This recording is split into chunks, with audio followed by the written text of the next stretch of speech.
Good evening, everyone.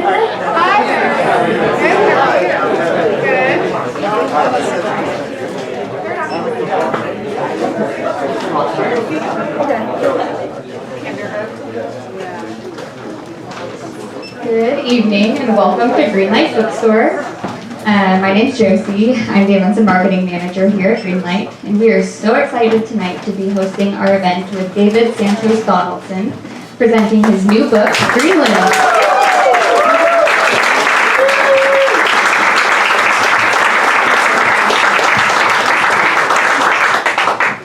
He'll be talking tonight with Rakesh, Satyal, so you're in for an excellent evening. Before I turn things over to them, just a few housekeeping reminders. If you could turn off and silence all of your cell phones this evening, that would be great. We also ask that masks are worn the whole time you're in the space this evening, unless you were up on stage presenting.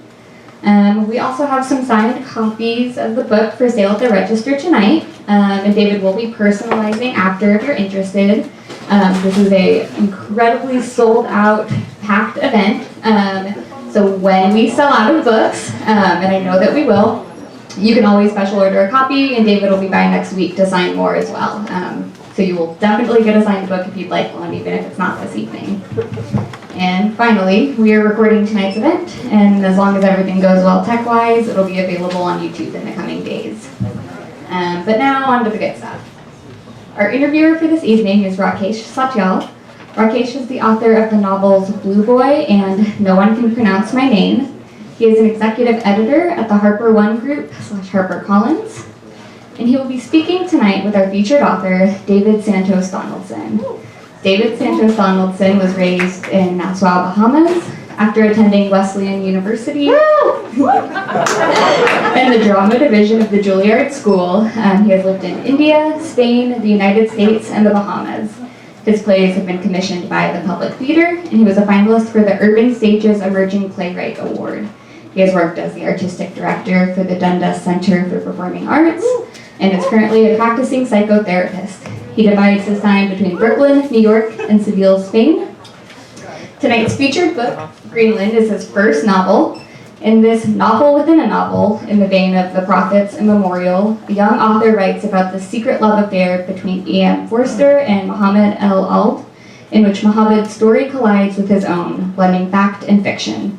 Electric and unforgettable, Greenland excavates the dream of white assimilation, the foibles of interracial relationships, and not only the legacy of a literary giant, but literature itself. So, you guys are in for something really special this evening. David will be reading from the book, then Rakesh will join him in conversation, and you'll have the chance to ask your questions after that. So please, join me in welcoming to the stage, David and Rakesh.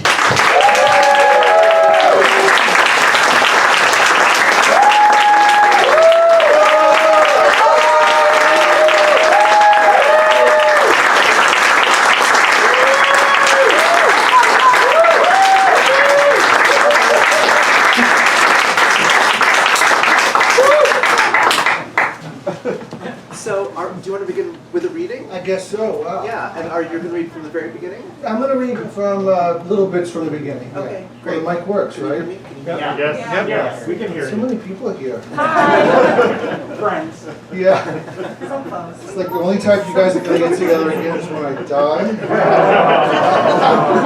Or have a baby. Okay. Hey. So I'm going to read. I'm not going to read very much tonight because the focus of tonight really is to be able to take advantage of having Rakesh with us and have a conversation. So I'm just going to read little snippets from the beginning parts of the book. And I'll skip around a little bit. So I'll give you a quick sort of background so you know something about what I'm reading. So our protagonist, is the narrator, is Kip Starling, and he's a black British writer living in Brooklyn, in this neighborhood as a matter of fact. And he has written a book about E.M. Forster, E.M. Forster, the great British writer, who's known as Morgan, that was his middle name. He's written a book about E.M. Forster's secret real-life love affair with a black Egyptian tram conductor named Mohammed el Adl. And this is a real life affair that happened during World War I. Kip has written this book. He's been trying to get it sold for about a year with no success. And finally, an editor, and not just any editor, the greatest editor that he can imagine, is interested in the book. When he meets with her, she finally refuses to take it. He begs her and says, how could I possibly convince you? She says, if you can write the book, from the perspective of Mohammed, I might be interested. But there's a caveat. He would have to do this in 3 weeks because she's merging with her house is merging with another house, and she won't be able to acquire a book after the end of the month. So he has 3 weeks to do this. So that's the setup. Also, his husband, by the way, his name Ben, has just told me he wants a divorce because he's sick of his obsession with getting published. He also has a fraught relationship with his MacBook, who he has personified and named Sophia. And she's not been cooperating. He's very upset with her. And they have this strange relationship. And that's the background. It took almost as long as the reading was. Here we go. Muhammad's story. A draft the literary legend cannot refuse. I only have 3 weeks. Time is of the essence. I'll have to work non-stop. I'm not leaving this basement study until I finish the entire manuscript. To secure my success, I've taken some drastic measures. I've boarded up all the door from the inside with 7 planks of 2x4 pine wood nailed across the door frame. If I leave this room, it will not be on impulse. I have all the necessary provisions with me. 5 boxes of premium saltine crackers, 3 tins of Cafe Bustelo, and 21 one-gallon jugs of Poland Springs water, occupying almost all the desk surface. That's all I'll need until I'm done. I can't escape. I can't sabotage my life's dream. Drastic times require drastic measures, don't they? The logistics of this endeavor are not pretty, I must warn you.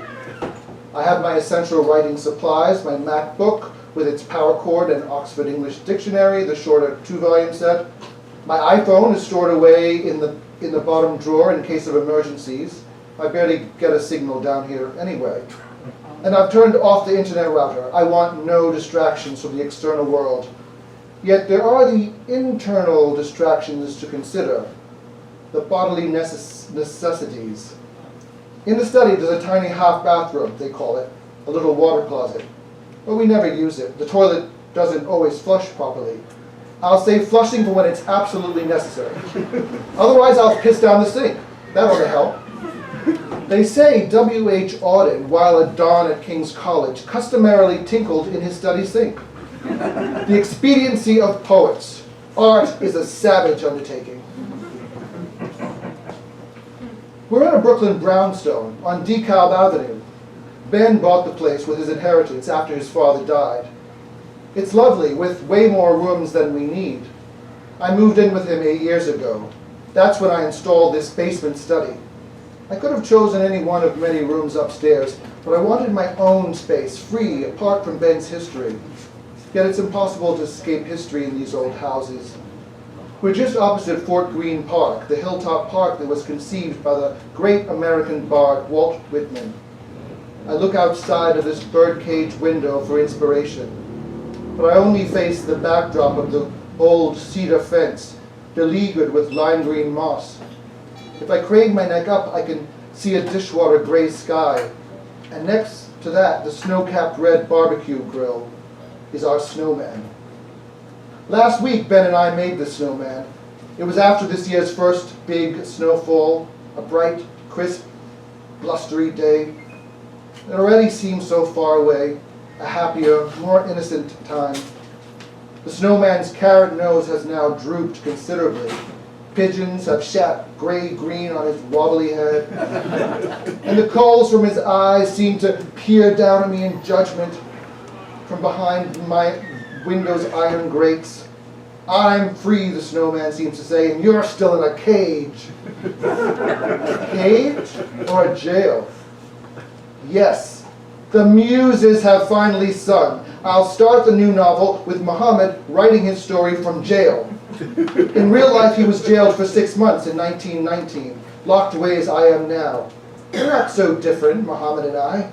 All right, Kip, let's get to work.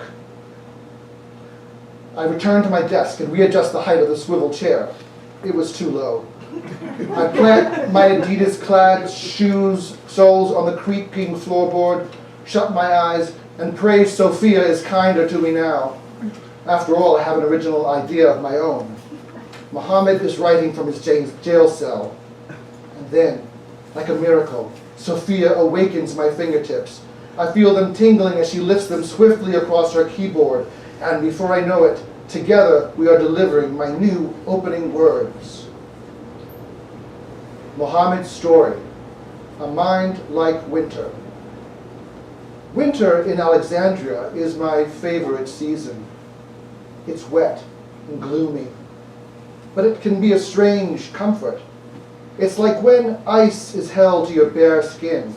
It's bracing, vitalizing. Somehow you even miss the burn when it's lifted. You crave it again, as much as you fear it.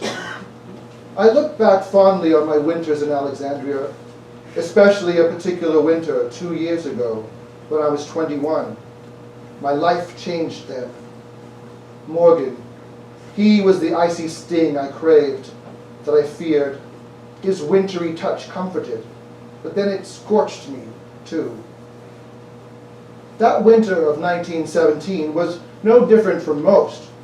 Rain bombarded the Mediterranean coastline. You felt as if somehow you were drowning in the ancient, brooding metropolis.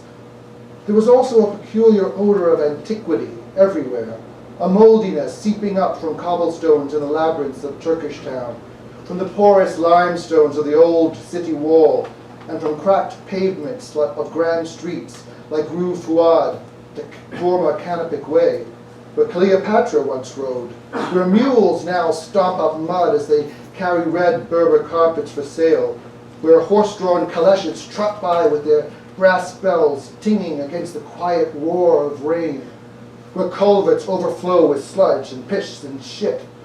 All these heavenly showers and filthy fluids, the great blessings of Osiris. I only wish winters in Alexandria were colder. Even when there's a chilly wind rushing in on the Corniche, I am stirred to attention like a soldier. Heat makes one slow and lazy, but the cold prepares one for war. I want a mind like winter. Why else do the northern countries dominate us Egyptians? I would love to see snow just once, to feel it. I dream of escaping not only from this miserable cell, but from Egypt entirely, far away from all civilization.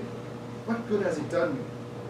What good have all the many books from the great library of Alexandria that made me immune to heartbreak? Am I any more fit to survive alienation from the beloved? Oh, to be free and roam the Arctic wilderness.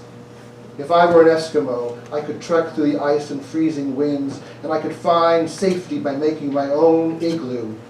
Then I'd know I was truly fit for survival. That's it.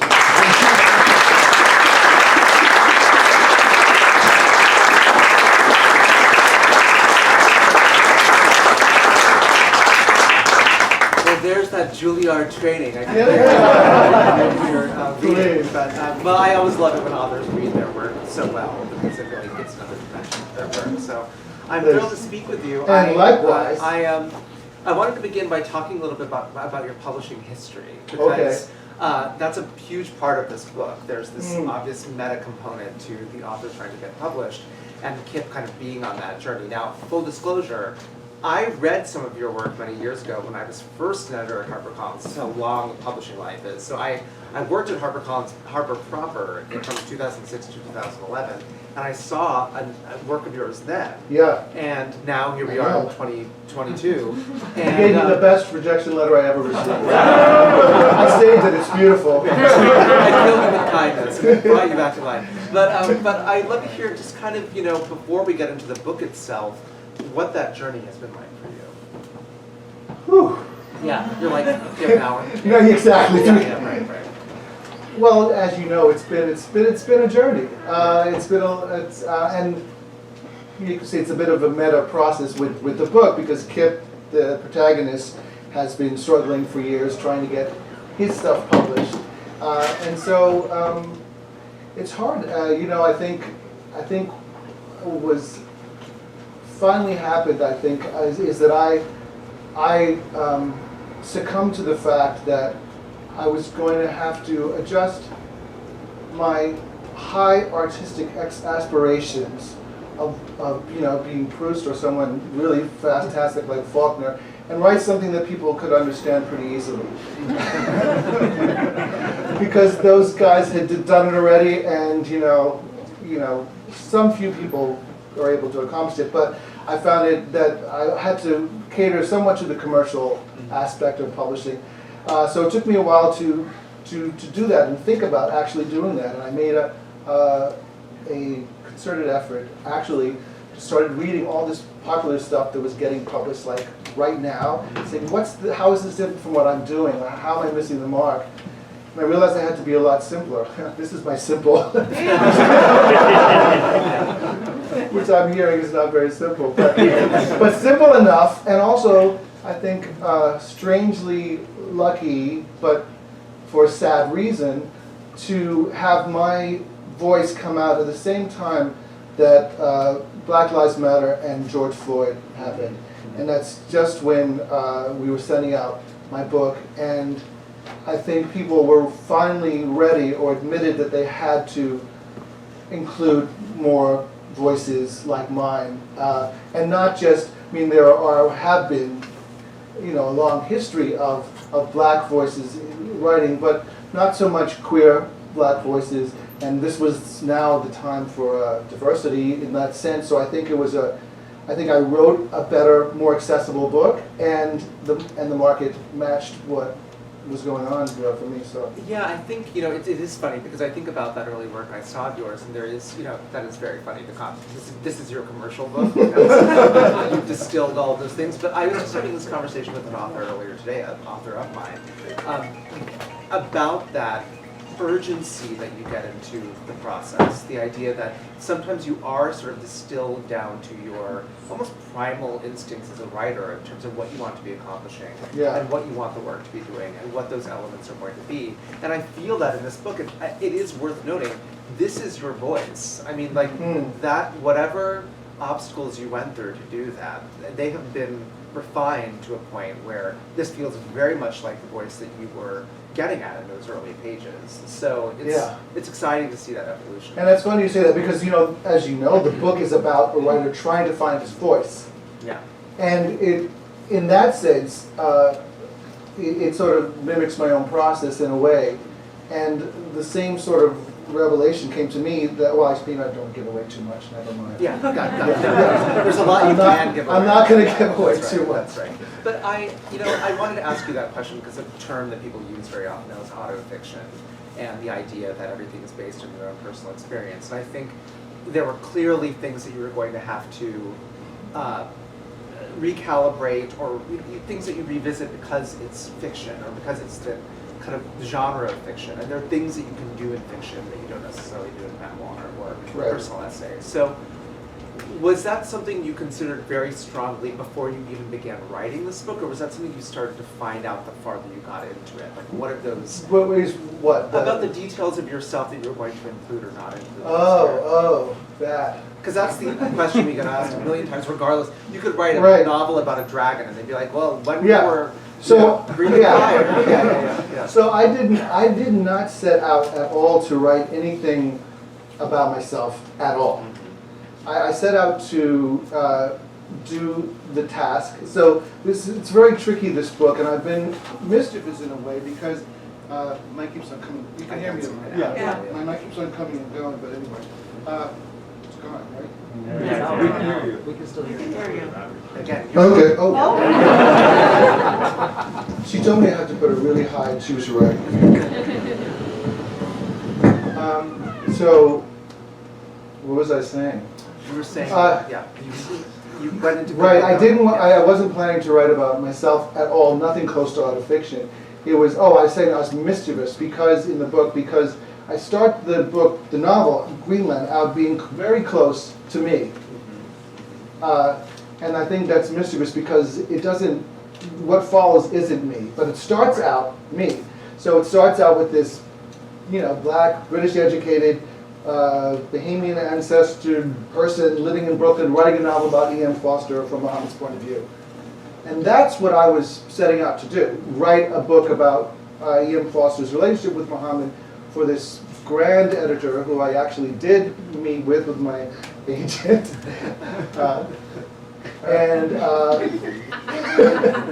And God bless this grand agent because he gave me the idea of writing it from Muhammad's point of view, which I didn't want to do. We tried for a year to sell this book, not that way. And then so finally I said, okay, I'm gonna give in to, and he said I could use his name, so what the hell, I'm gonna do it, right? He said? So Jonathan Galassi, who's anyone in publishing and literary world knows who this man is. Yeah. So he gave me the idea, and I said, okay, if he wants this, I'm going to write it for him. But I'm not going to spend more than 9 months of my life writing this thing, because I had already spent like 3 years researching and then another 3 years writing the book about Muhammad and Forster from a third-person sort of perspective, point of view. So I said, okay, I'm going to do it, but I'm going to do it really fast. I'm not going to waste my time on this. If it doesn't work, I'm not. So I started writing it from Muhammad's point of view, and I was so bored. I had already been working with this material for years.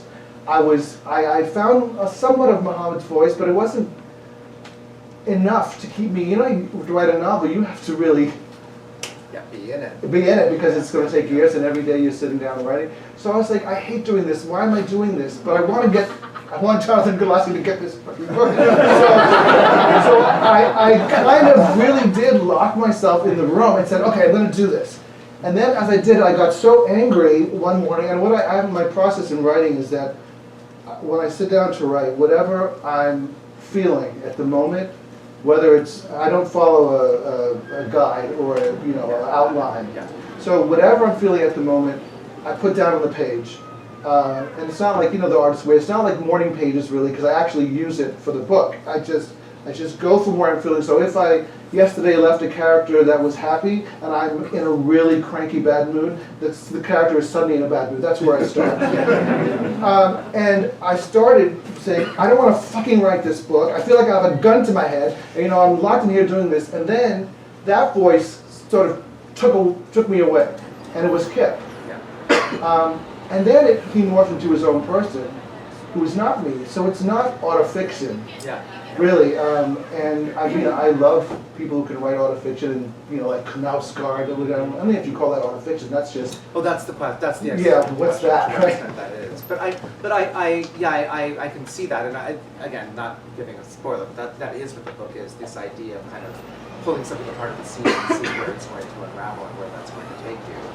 You mentioned your research before, so I wanted to talk about that a little bit. As you can hear in that short section you were reading, there's a lot of research that's gone into the book that you've written, and that's the classic thing, that if you're going to write from the perspective of a historical figure, even if it's not a real life historical figure, but somebody in history, that you have to do that work before you can start to subvert that voice. So what was, you mentioned 3 years, so what was the research that you did?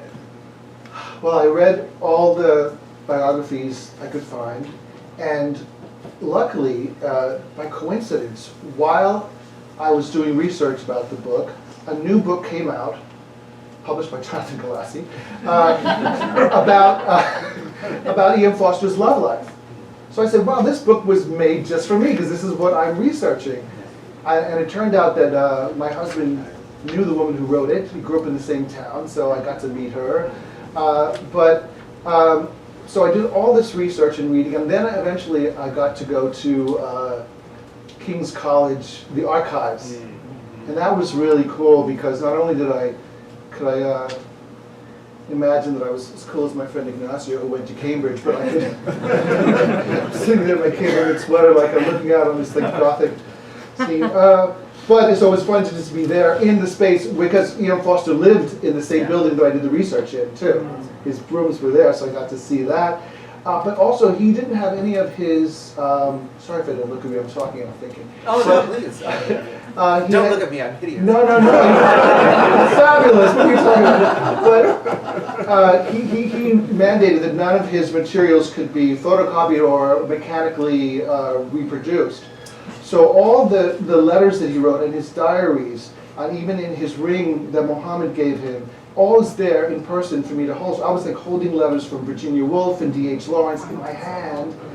And I said, are they really letting me do this? It's like... I'm just going to ask the same thing. I was like, who was the person? Oh, Patricia, what's her last name? Anyway, she was fantastic. So that really, but that trip was important because it wasn't only just getting the information, but it was just getting the environment that he lived in. It was smelling the smells and being and touching the objects. It all sort of, and then I had this crazy, surreal, not surreal, but strange experience. Maybe it is surreal.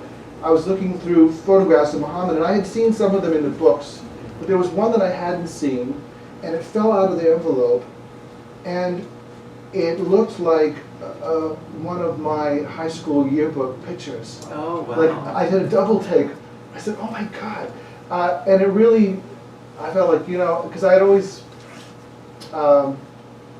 wondered what my attraction is to this strange English man. And someone felt guilty sometimes about liking him so much, because he's such a prig in a way,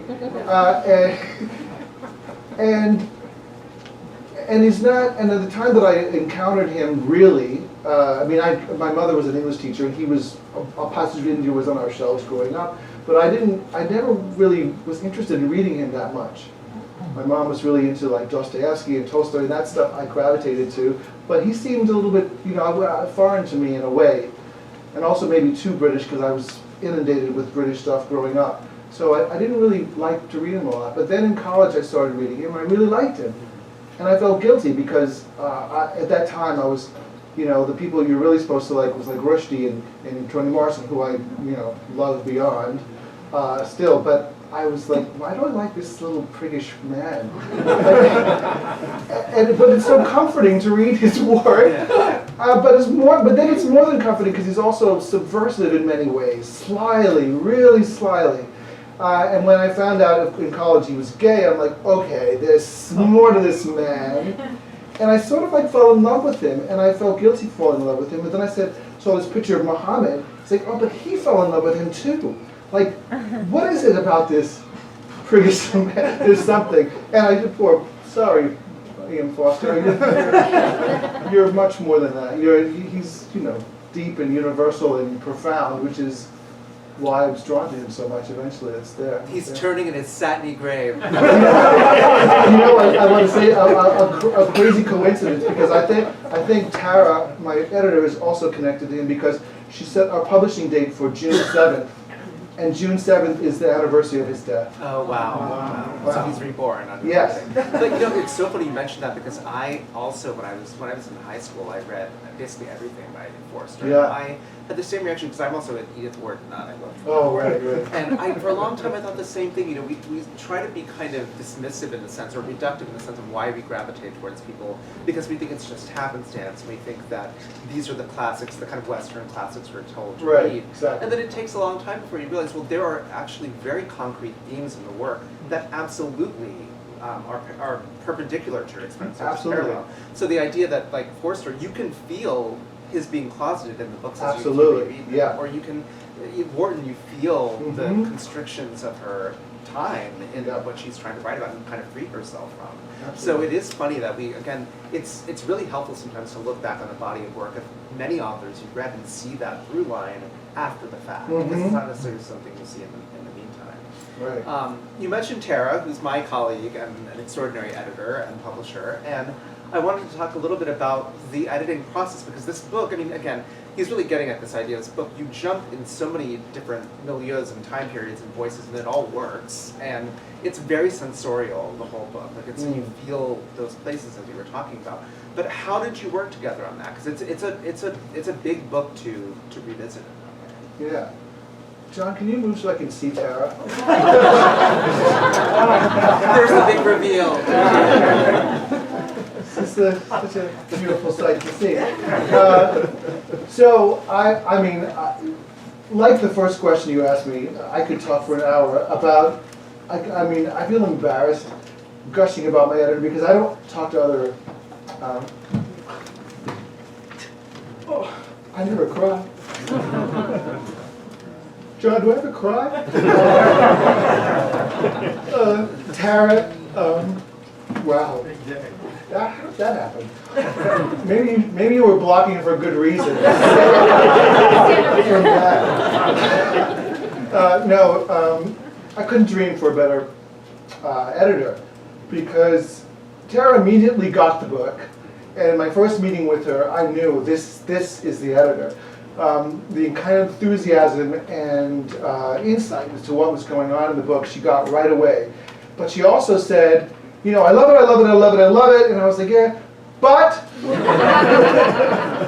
you got to rewrite the last quarter of the book. And I was like, oh no, I mean, it's been six years writing the other damn thing. Yeah. You know, 9 months crammed in my study writing this one. Now she wants me to rewrite, and on a time limit, a quarter of the book. And that's you set your own trap. Yeah. And she was absolutely right. And what I had done earlier was made it a lot more magical, sort of magical realism, and it was not as serious in tone. But you can't deny reading this book that it deserves serious attention. So Tara knew that something had to be, there had to be a stronger, it had to end stronger in that way. And we came up with some great ideas, and Tara threw out some ideas about how that could happen. And I'm not going to go into details on all of that, but Tara really helped me write the book that I actually wanted to write, but I didn't think it was going to be acceptable. I thought it was going to be too serious. You know, I was saying before, my goal was to get published after all. So I didn't want to alienate me too heavy, and even though the subject matters, you know, dealing with centuries of oppressive whiteness isn't a funny subject. So there's that. So I thought I could take a lighter approach, which I do mostly. I think I try to balance, but Tara helped me write the book and I want to. Part of the reason I tear up is because I feel like I felt Tara really respected me as a writer more than I anticipated. Mm-hmm. No, I think I mean that is.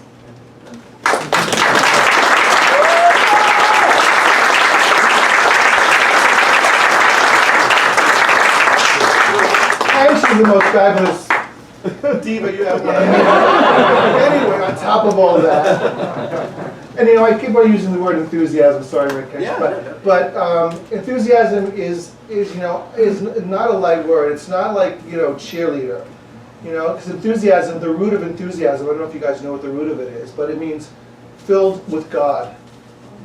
And that's what I mean, Greek enthusiasm. And that's what Tara's been for me. Yeah, I think, you know, it's such a personal relationship, and what you're getting at in this book too, in the larger themes, is this self-doubt that creeps in the creative process. Yeah. The idea that Kip himself is mining those things intellectually and trying to get to that point. And you're right, and it's helpful advice for anybody who is creative in any way, not just writers, but people who are creators in any way, which is, you know, it's not relinquishing anything of yourself to want that relationship with somebody who has an editorial relationship with you, be it visual art or film or anything like that. Because you're right, there is a kind of validation that happens there, not just in the kind of just the ego, but in the sheer work that you've created that takes so much out of you to get to that point. It's very vulnerable, right? We put ourselves on the page, and we never imagine all these people which I'm dealing with now. It's like, oh, you're actually going to read it? It's like, I kind of want you to buy the book, but you don't have to read it. Because then you're going to like know things and ask things about me and wonder things about me. And it's like, Jesus, what have I done? A great thing. I know you touched upon this a little bit, and we don't want to give anything away about the ending too, but I just did want to talk to you a little bit about how you decided to introduce certain fantastical elements throughout the book, because there's a little bit of that where you're playing with that genre and sort of perspective that is happening, toggling between the two timelines. How did you was that something, again, that when you went back to revisit the story, that you had this kind of metafiction part of it come in? Yeah. How did you decide to navigate that process? So I didn't make any decisions, first of all. I was thinking about a quote. I don't never remember quotes. I wish I was one of those people. Do you remember? Are you good at remembering quotes? Sometimes, Oh, God. yeah. Usually my own. Yeah. As I once said. Yeah, that's right. As I find myself repeating. Right. Yeah, right. Who was that? Who's the opera singer? Idris? Is it Norma? Leontine. Leontine Price. She said when she goes to inspiration, she listens to her own recordings. So I never decided. And the quote I was thinking about was, I think it's, and you can help me here because you probably know, because you're expert at pronouncing names. Because no one can pronounce their names. Is it Milan Kundera or Milan Kundera? How do you say it, sir? Milan Kundera. He said, if a writer is more intelligent than his books, then he should go into another line of work. And so I wasn't intelligent enough to come up with, let's create some magical realism, fantastical. It just happened. But I also, I have this thing about magical realism and fantastical, is that I don't even like the term, really, and you didn't use it. You said fantastical. But I think for a lot of people, I was going to say of the African diaspora, but maybe even more, but definitely for people of the African diaspora, I can speak from that point of view. Magic is a part of our reality. I mean, and even if you don't really subscribe to all of that, like Obeah, right? It's part of, hey Tammy, but my Bohemian contingent. It's part of our reality. And I believe in all of these things, and I think magically and feel magically about things in the world. So it isn't a separate sort of element that I have to think about including. It's just, this makes me sound kind of crazy, but I've also done a lot of meditation in my life and into that, and have had some experiences. I know some of you have had them with mushrooms, but I had it with meditation. And it's real. There things happen that are real, and I've been visited by goddesses who have done things. That's why she's a big part of the book. Yeah. That's why she showed up with Tara, which is a Buddhist god. The name of Tara is a Buddhist god, by the way. Goddess, sorry.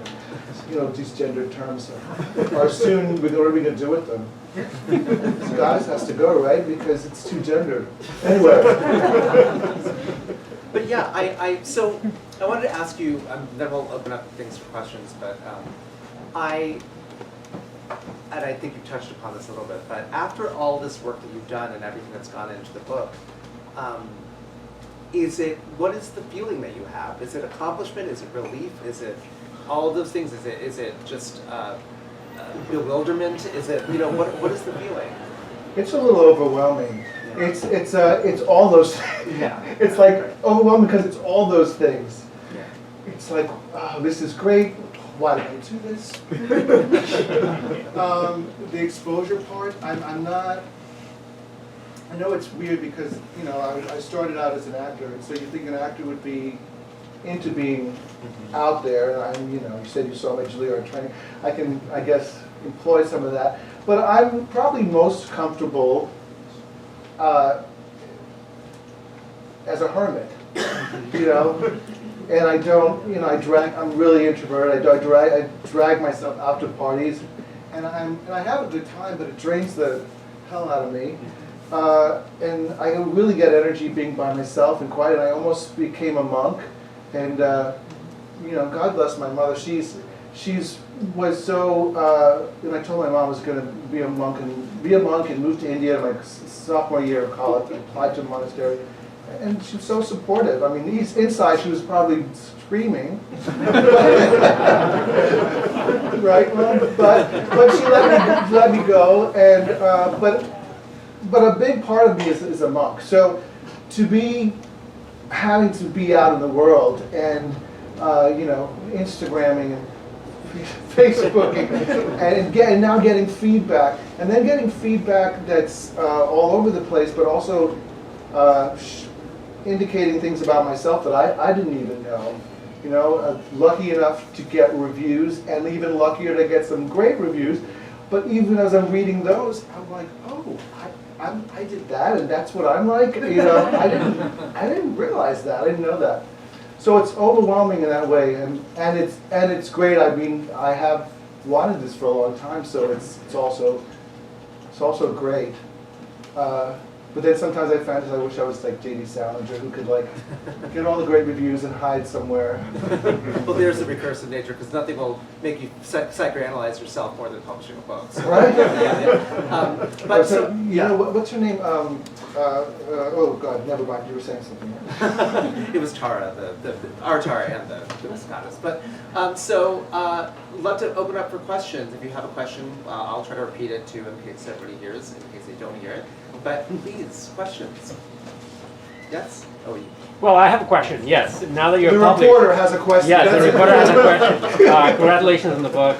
I bought it, and I'm sorry, but I'm going to read it. I'm reading it already, so Okay. I apologize for that. But now that you're published, what's coming next? Mama, we gotta be here now, right? We're here.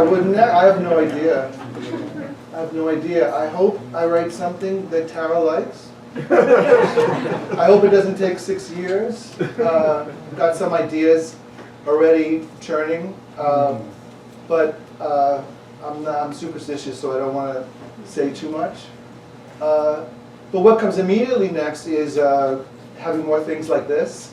Got some things lined up. I have an incredible PR team and marketing team who've really helped me set up all these things. Sarah Schoof, and where's Kathy Daneman? Saving me this whole year. And I have to say, can I go back and say something else? Yeah, about absolutely. Yeah. Because I don't want to forget this. Like, when I think about, this is a stupid analogy. I don't have time to think of a new one. This is live. But if I were, let's say I'm a plane, I'm a plane with this book, right? I'm the pilot, right? I'm driving this, but the plane can't go anywhere without the wings, right? And my two wings for this whole process are Tara and Tom Miller, my agent. This thing wouldn't have flown anywhere without those two people. I just want to. That's a very good analogy.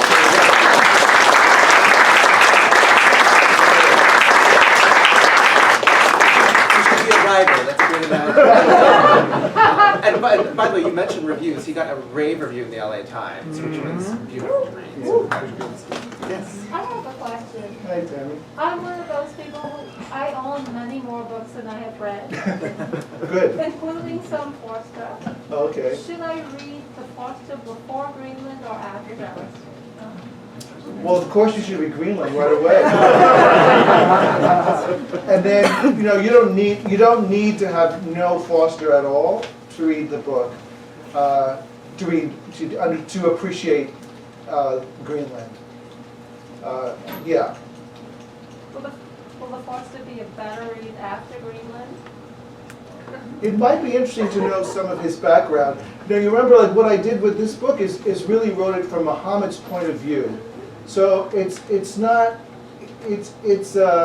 although I have all the history that I know sort of objectively, and objectively is a interesting word because it's through Forster's. Most of the history is through Forster's either letters or I was going to say emails.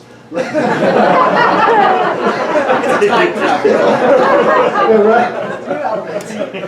Through his letters or diaries, and he wrote a memoir about his experience with.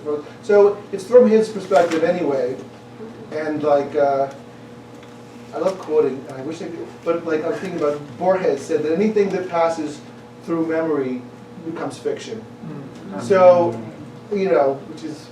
so who knows if that's true, but anyway, so it doesn't matter, because what I've written is my own fiction of E.M. Forster's memory of history, and it's focused on from Muhammad's point of view, my imagination of Muhammad's point of view. So it's not going to impact at all the real situation with E.M. Forster. But he's beautiful to read, I think. And the movies are cool too, I think. More questions? Oh, yes. David, the title threw me. Yeah, We were sort of talking about this some months ago, and you were saying it's coming out. Right. When I ordered it, it arrived today. By the way. oh, you just got it, okay. Yeah. But the title threw me. It was how does this go with these characters? Is it his Mohammed's kind of desire for the cold, the racing, the change in his environment? Sorry, Right. I'll repeat the question. Sorry, the question is about the title and what correlation it has to the rest of the book, and if it has to do with Muhammad's sort of penchant for or wish for the cold. So I'm not going to give away too much, but if you read a review, they will tell you that you're not going to read the review. So, first of all, Greenland is in the book. The last quarter of the book is in Greenland.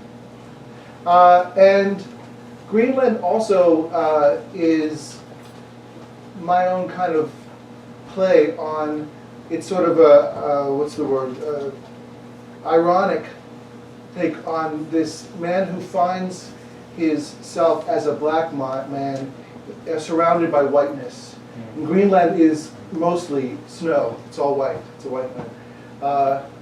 And it's also my little private joke that Greenland, a lot of literary people know that Graham Greene, a lot of his oeuvre, people refer to as Greenland. And he writes a lot about moral issues and a lot about race himself. As an Englishman, he talks about race and religion and Catholicism and some of the issues that are also in the book. So in a couple ways, Greenland resonates for me in that way.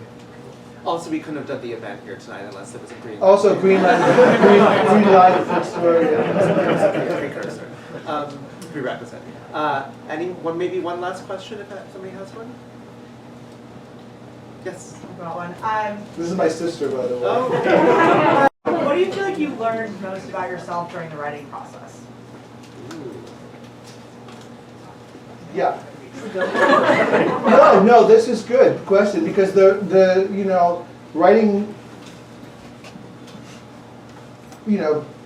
bad writing I think comes off like someone's own therapy, right? You don't want to read someone's little diary about it, but in another way, it's also a form of therapy because no one writes about anything. Well, let's not say that. Let's talk about myself. I don't understand how anyone else can sit down to write a book day after day, year after year, if you don't have a burning question that you want to understand, and it has about your life. You want to understand this. Otherwise, it's not going to pull you through the process and through all the drooling rewrites and rewrites and rewrites, which there are many, many, many, many, many, many. So, in order to be pulled through that, you have to have a question, and I think the question that Kip has in my story is also a question that I had. So, what is my true voice? How do I really find my true voice? And how much of that is influenced by expectations of whiteness that have been either outside of me or inside, internalized? And I wanted to explore that. And what I learned, and I hope it doesn't give away too much of the book, but I also realized, because it gives away a little bit, but it's too late, I'm going to do it. There comes a point in the book where Kip is desperately trying to finish his book, and he's with this Icelandic woman called Aguta, and he says, well, I've got to find my voice, and I'm almost at the last chapter. And she said, well, what voice have you been writing with all along? And we realized that, oh my God, that's right, I've been writing this book all along with a voice, right? And so I think there's this myth that we have this great voice to find, oh, Instagram friend.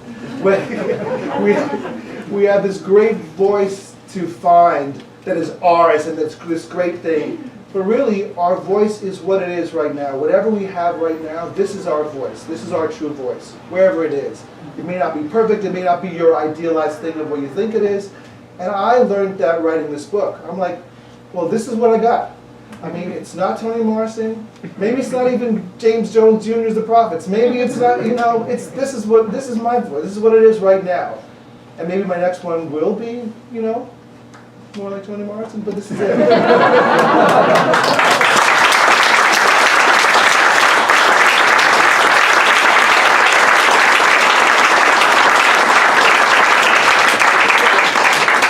I want to reiterate, it is really an experience, this book. It's wonderful, and you did it. Thank you, Rakesh.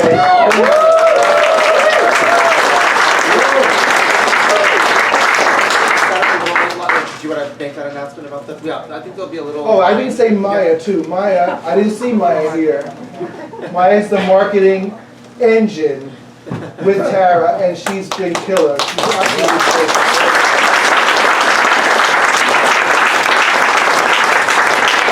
If you're sick of seeing my book everywhere, it's her fault.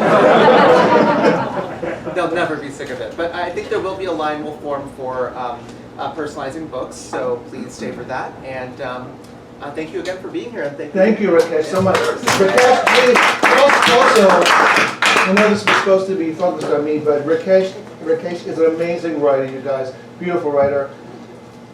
And you should read his books. Blue Boy, and No One Can Pronounce My Name is amazing. Thank you. I loved it years ago. I told you years ago, and I've idolized this man for many years, and it's so special to me.